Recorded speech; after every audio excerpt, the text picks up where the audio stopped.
is a Gemara that says Kol ha'isha irva.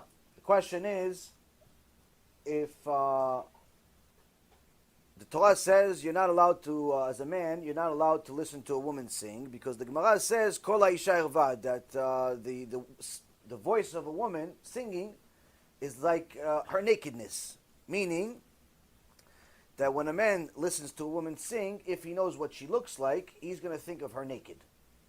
Now, interestingly enough, your imagination always beautifies women.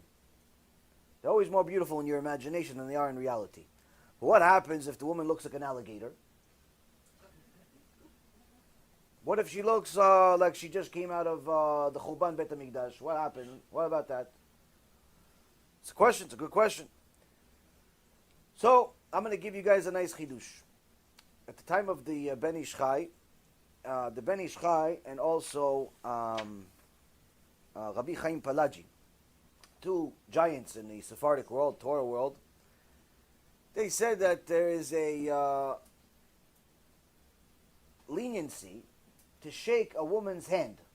Shake a woman's hand if you do not get any joy out of it. Meaning if it's a business transaction of some kind, or if it's let's say if it's a famous person like a governor, and not shaking their hand could create problems and so on.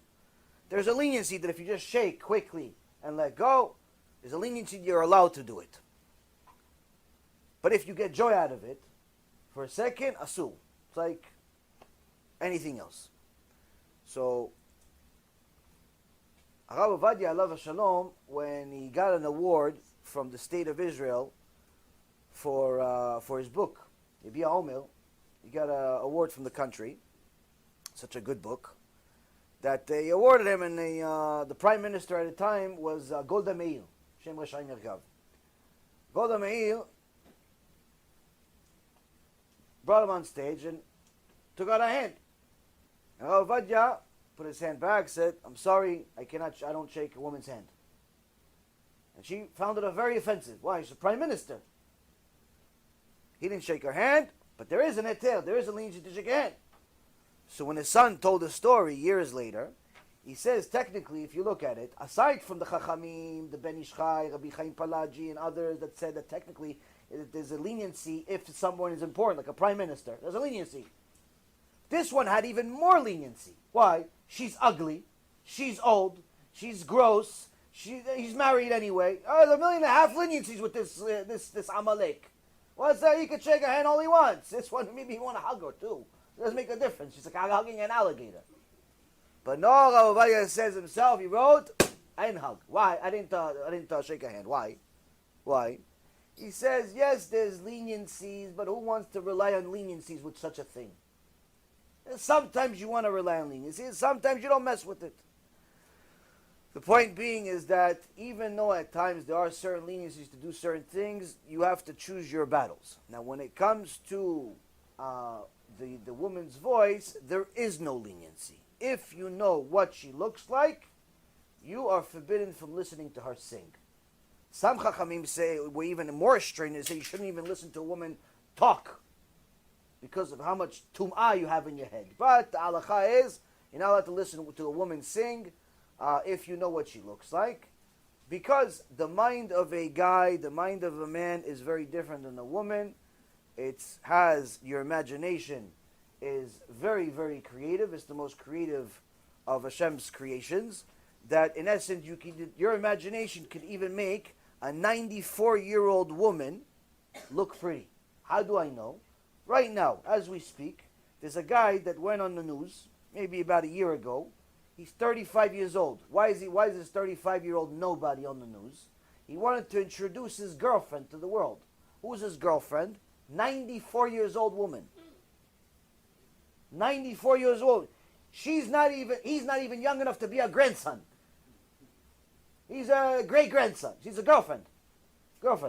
Why? Is it imagination? Who knows what happened in his imagination? Point being, if Torah says that the voice of a woman is nakedness, there's a reason for it. Generally speaking, I'll finish off with this. Someone asked Rav Ovadia one time, Kvod Arav, how come there's not any halachot about music? Listening this, aside from this specific halakha, it's very famous, it's in the Gemara. Aside from that, we don't really know much about the treatment of music. So Ovadia looked at the student seriously, and he says, HaKadosh Baruch Hu's house has been destroyed for 2,000 years. Who says you're even allowed to listen to it?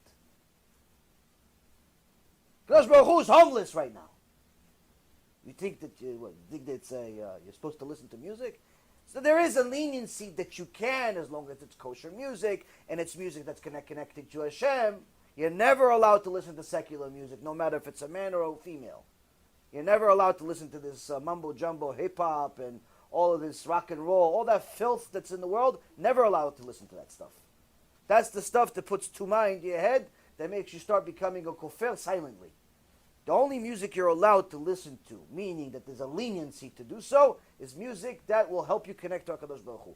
Other than that, no music whatsoever is allowed, ever. You could go ask your local reform rabbi, and he'll play the music for you if you want. You know, play Raul, maybe he'll sing a rap tune to you. But as far as halacha says no. Why? Because it's you have to be very, very careful with what you allow into your mind. Next question.